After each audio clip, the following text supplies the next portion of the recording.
Vision plus de partout dans le monde entier, fidèles internautes. Bienvenue dans cette émission qui vous informe sur toute l'actualité politique de la République démocratique du Congo. J'ignore et derrière les images, et moi, je suis là, Adep Omenga, comme étant présentateur de cette émission. Et comme vous le voyez, le lot est Nakati, il y a Hôtel Rotana ici, qui a participé à la présentation. Il y a ticket gagnant, il y a FCC, il y a niveau, il y a l'élection, il y a Sénat ici, qui va présenter candidat Bango Zali, mon amour Alexis Tambomamba et aussi vice-président Evariste Bouchab, donc quelqu'un qui tout côté na kati bozwa ma façon makambo kolekele et puis tout allons pour commenter pour une interview il y a différentes autorités il y a mboka au basali ba cadre na kati ya FCC. Merci beaucoup na junior et merci na bino bastu pour la biso tout na kati atango Mombasa sous sanction anani communauté ah ba toza wapi ah toza na Congo. OK, donc ceux qui bozaba na Lumumba, ceux qui bozaba na Kimpavita, ceux qui bozaba na ya bakoko na biso nyonso en indépendance bakimbangu bokoyi ko poser question en été ah toza na Congo toza na poto terre.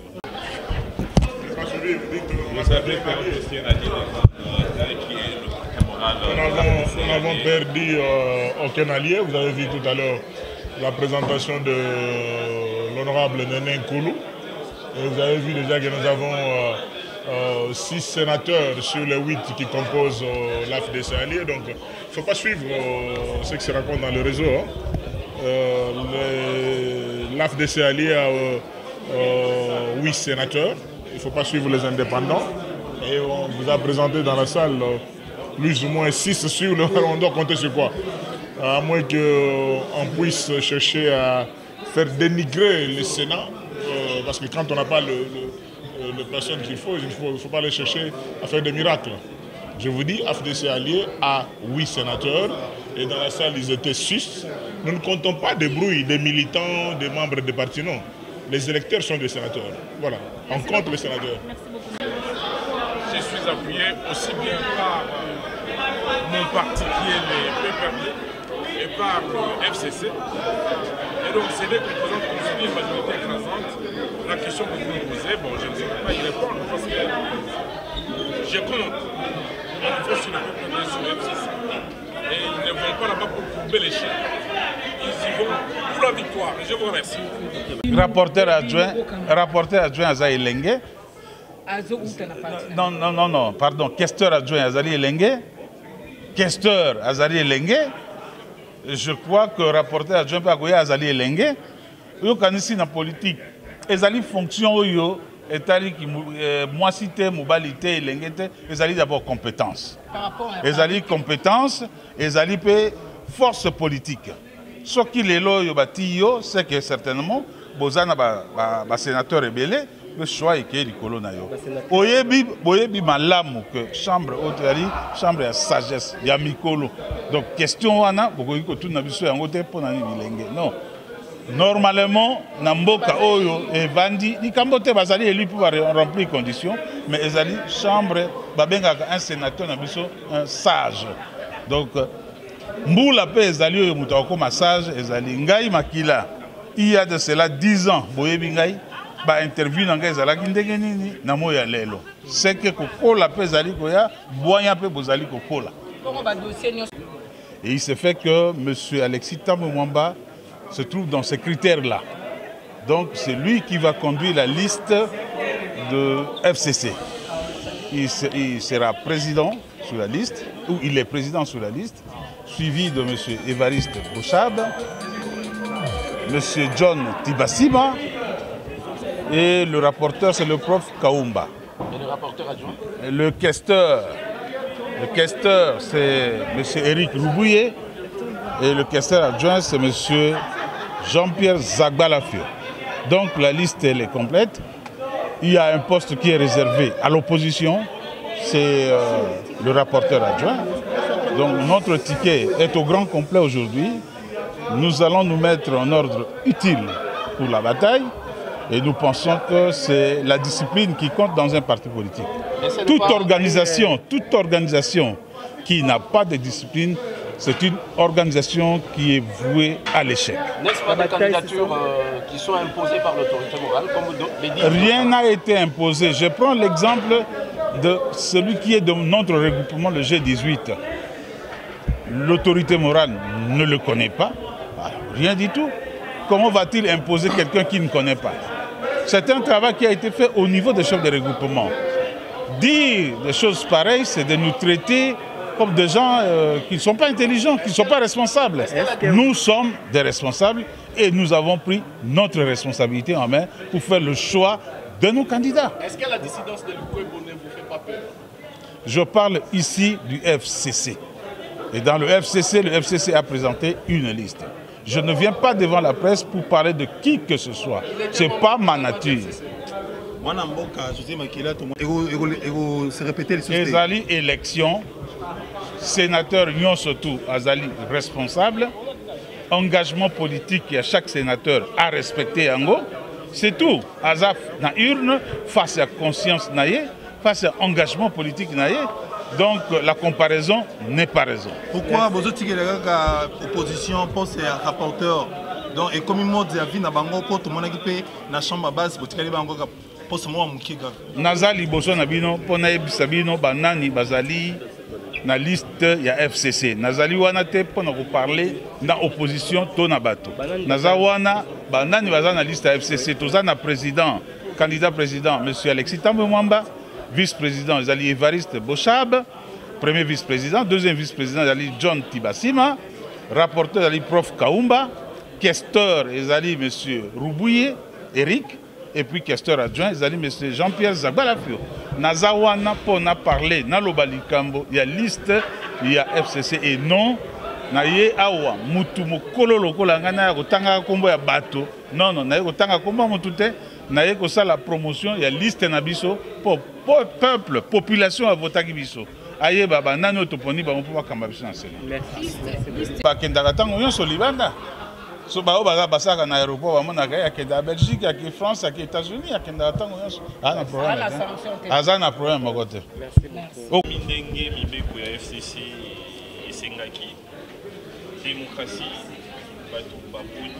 Ensuite, autorité morale, PAPC, OEM, Makatisi, donc Kouei, Natike, OEBIMI. Tambo Mwamba, candidat président, Evariste Boza, vice-président, Tibassim, deuxième vice-président, Ti Nassé Roubouye, questeur, Tozui Kaumba, rapporteur, donc Tosali Moussala Nele, Tosala Kakaka, la FCC, démocratie interne na Lilo Beli ya Mokoni. Et le Kwasika ezalité. Et la démocratie, et Makambosa la Maranegeni, ceux qui bosa par exemple 10. Bolobi, Toko Kende Dengeni. Ceux qui 9, Balobi Toko Kende à droite, yo 10e Bolobi Toko Kende à gauche. Ceux qui sont démocrates au Hollanda, Oyo, majorité à lobby. Et en Dengemoko, tout ça, il y a FCC. Donc, Tiké. Bazo fonda bino qui est commune à système, il y a parti unique. Non, RDC to commune à Mangomba et Belé Nakati. Mais tu as na likolo na biso na auto bengi autorité morale. Mais tu as pour makambo tambola malamu na oyo tozo benga règlement na biso charte. La charte wana makambo et komami na ndenge biso to kotambo. Poids politique et contact. Mais tu as rappelé un critère de la solidarité. PPRD dans le cadre de solidarité à qui poste à président. Indépendant des mutations en Alexis Tambo. Tu dis en biso banso. Kaka mo konda intimité. Démocratie de Nicolobake. Tambo Mwambana Tike Mobiba, Evariste Bochab, Roubouye, Kaumba, Tibasima, Labatonio, Sobazana Tike Nabiso, Bangonde, Bazali, Oyo, Bazana droit, il y a qu'on représenter FCC pour démocratie interne Nabiso et permettre que Combo na Bango et Bima. Démocratie n'a répété l'issue sur les alliés, Kolanda, Oyo majorité à Pony. Sinon, à partir de là, tu vivre quand tu vivras dans l'élection présidentielle, si tu sais qui est président, tout. Il y a beaucoup à télémi, il y a un président, il y a un président, et démocratie et Zalaka. FCC est décidé démocratiquement, aux Ayomoko, il faut dire mango. Sinon, nous avons cette situation, il n'y a pas le basso qui ngate et le comme tu veux ça la maté. On est sous démocratie, dictature et wana. au biso to ça déjà démocratie dictature ezande yo za yo moko olingi bato nyonso balanda yo lelo tomoni FDC azali moko ya force makasi na kati ya FCC azwi ngambo na ye est-ce que ezopezete na kati ya FCC FDC tolongoli FDCT bota la communiquer FCC eza na posa ata mokete ya kotika ba députés nationaux ba députés provinciaux ba sénateurs à FDC bakende po toza biso nyonso lingomba moko tochende pembeni mutu moko oyo ye aponaki kaka yende azala candidat ata batu nyonso baponi mutu mususu c'est tout. Il pas memena batu ndamba. De toute façon, élection de eko permettre toyeba banani batikali na ligne conductrice na fidélité na FCC na banani batamboli mais pona biso mosala lelo ezate koluka kobakisa moto likolo ya moto eza ya kobunda po tambwe mamba na tike na mobimba ba zwa mbende ya kibokonzi ya Sénat po ezandingo wana de sengeli démocratie toza na 90 plus de 90 sénateurs il faut des FCC et Kamba FCC ya solo FCC oyo décisions wa makana conseil des présidents oyo ndima makana autorité morale Joseph Kabila mwana mboka poto sukisa tolobaki renouvellement ya classe politique tambo mwamba bandi ababanda politique kala na ebike yo nanga tozana na se na bureau wana jeune azati tambo mwamba aza sous sanction mais Eric Roubou ya za jeune tambo mwamba za na ba sanction et puis na Sénat tolingo limulela biso diplomatie ko la nini na chambre wana non bon ça la attention Sénat eza chambre ya bilingiti na mokili mobimba Sénat la chambre ya bilingiti babenga ngo la chambre ya bato abwanya ya ba sage ni ko bato ba sala mingi démocratie ndenge basala ngo bicaméralisme et salamako loyenge na dynamisme ezalaka na chambre basse na ba chambre provinciale basage ba oyo bakozalaka ba ministre bazalaka ta ba président de la république bazalaka ba premier ministre basala mutu musu asala ta 30 ans directeur général ya société moko boye amema mayele na yekuna soki moi erreur a manqué salami tango ekokoma na niveau da bango te na 1981 tango tovotaki loi boko boye pona ofida ememaki ba conséquences boye o bolingi ko sala eza neti o to salaki à l'époque to sala bongo te c'est ça le rôle du Sénat et ça surveillance il y a des pots démocratie et ça la na ndenge ya ba intérêt stratégique ya mboka et ça te place oyo etangami que kaka bilenge nde bakota